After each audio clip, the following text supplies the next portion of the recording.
Ya, berhenti mencari kebahagiaan. Rubah pikiranmu supaya kamu menemukan kebahagiaan saat ini. Karena penderitaan dan kebahagiaan buah pikiranmu sendiri. Jadi kebahagiaan tidak mengenal banyak uang atau tidak banyak uang. Jadi rakyat atau jadi pejabat. Tidak. Itu hanya kesenangan.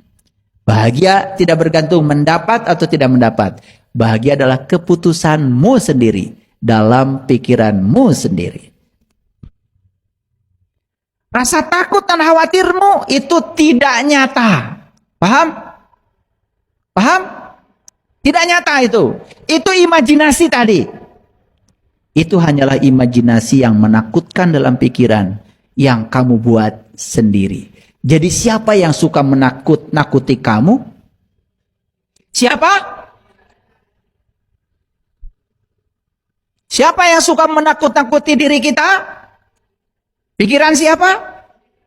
Pikiran kamu, bukan pikiran saya. Ya, jadi sekarang tahu yang suka nakut-nakutin saya ternyata saya sendiri. Tah eta setan teh. Ya, terus benak ayeuna masalah setan. Nah, eta. Sok nyingsieunan setan mah. Betul? Iya. Eta. Pakai kerudung. Pakai peci. Pakai jam tangan. Bengar setan teh segala gaduh. Ya, di lipstick. Sok dandan setan oke. Sarua juga jelema. Sok mandi. Iya setan. Sok hambur-hambur cai sarua. Jadi pikiranlah yang membentuk emosimu. Emosi mempengaruhi keputusanmu. Lalu keputusan menentukan hidupmu. Itu jalurnya.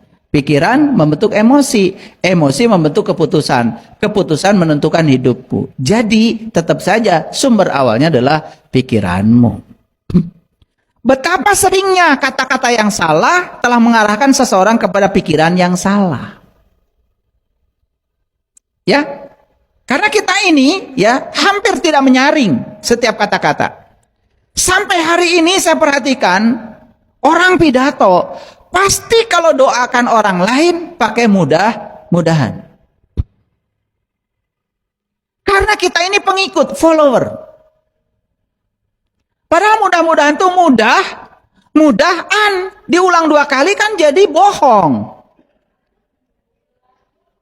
Ya sama aja dengan mobil-mobilan. Saya nggak tahu itu siapa orang pertama kali yang menciptakan mudah-mudahan. Pengen ketemu saya sama orang.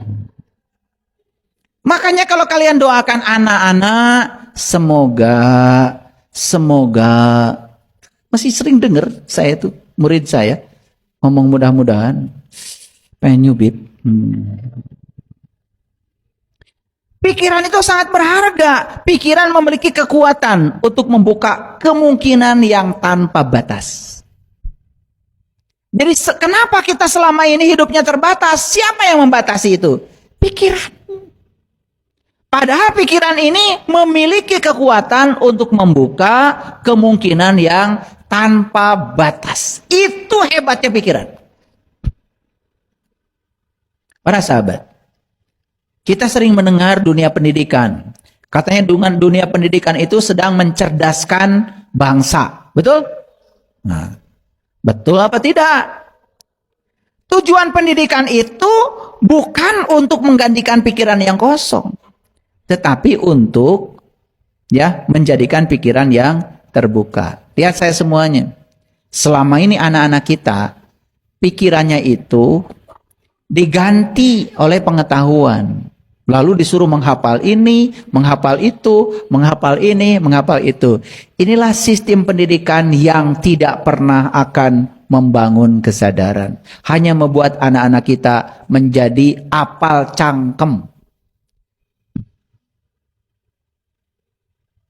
Hanya menjadi para penghafal yang tidak ada maknanya. Makanya tujuan pendidikan yang sebenarnya adalah membangun pikiran yang terbuka. Ini tujuan pendidikan. Saya bicara di sini. Jadi kalau pikiran seseorang dari hasil pendidikan makin tertutup, apalagi merasa paling benar. Contoh, mohon maaf. Ada kan pendidikan agama. Kalau dia belajar agama, pikirannya makin tertutup. Merasa paling benar, semua orang lain salah. Bahkan menghalalkan darah orang lain karena dia paling benar. Itu sudah gagal pendidikan agama. Harusnya pendidikan apapun membuat pikiran makin terbuka. Bukan mengisi pikiran kosong dengan pengetahuan. Kasih tahu ya. Anak saya belum hafal Iqra. Anak saya belum hafal Juz Amma. Tenang aja. Kalau pikirannya sudah terbuka, apa yang salah? Daripada dicekokin hafalan banyak, makin tertutup. Begitu dia hafal Juz Amma, mulai dia mendikte orang lain. Kasihan katanya temannya nggak hafal Juz Amma. Itu kan udah salah. Sistem pendidikan yang salah. Dan selama ini sistem pendidikan justru membuat anak-anak kita semakin tertutup. Kan dicekok anak kita supaya merasa paling benar. Betul nggak? Di luar dirinya semuanya salah. Ini sistem pendidikan yang keliru. Makanya kalian saya kasih tahu berkali-kali. Ketemu saya bahaya. Ya kan? Karena begitu bertemu saya, pikiran kalian akan terbuka. Karena selama ini pikiran kalian tidak bahaya. Karena tertutup. Merasa paling hebat. Bertemu dengan saya, kalian bahaya. Karena pikiran kalian jadi terbuka. Bahaya nggak? Bahaya. Terkadang bukan rasa sakit yang membuat kita menderita. Tapi pikiran negatif tentang diri kita. Yang membuat segala sesuatu menjadi buruk. Pernah nggak mendengar kata-kata saya? Sakit itu alami. Dan rasa sakit itu ada. Saya juga pernah sakit. Tetapi penderitaan karena rasa sakit itu pilihan. Di sini milihnya.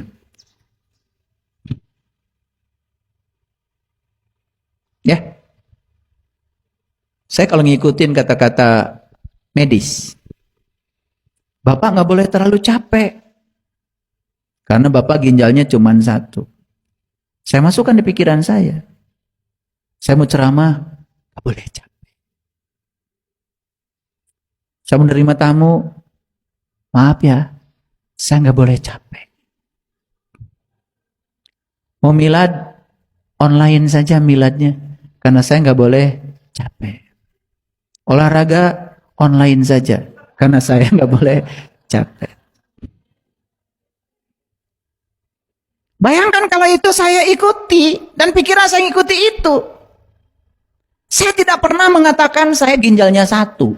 Setiap habis meditasi, saya sapa kiri kanan ginjal saya.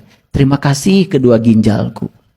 Makanya naik gunung, yang ginjal 2 dengan yang ginjal 1, menangan saya.